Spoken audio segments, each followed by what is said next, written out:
mamma perché dentro sai è molto stanca. Un padre piange perché non guadagna abbastanza e si nasconde dietro un sorriso che non tiene. La senti fra è ciò che non vorrei mai vedere. Purtroppo c'è, e allora cosa ci si spinge a fare? La strada mi accompagna verso ciò che non vorrei, ma una famiglia, quindi cosa posso dargli?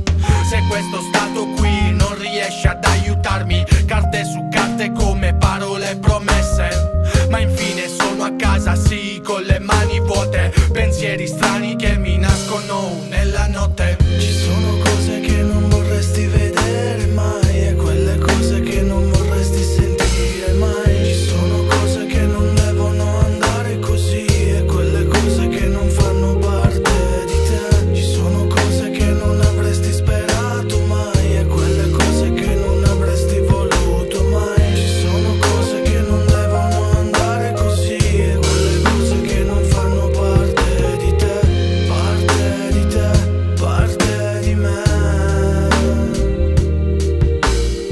Mio caro Dio, spero che mi ascolti da qui dentro. Aiuta quella gente che ne ha un vero bisogno. Non spegnere quel cuore che si porta dentro un sogno. La realtà è nuda e cruda e sempre più dura. A fine mese non si arriva mai in santa pace, sia per le spese che il veleno che mi porto in pancia. Continuo la salita nonostante i colpi in faccia. La rabbia aumenta nei confronti di chi truffa e mangia, ma dalle tasche della gente che tace e non parla. Vive da sola ed è lasciata lì accantonata. Mille problemi in una voce che non è ascoltata. Mia cara Italia, dimmi tu qual è la mia strada. Ci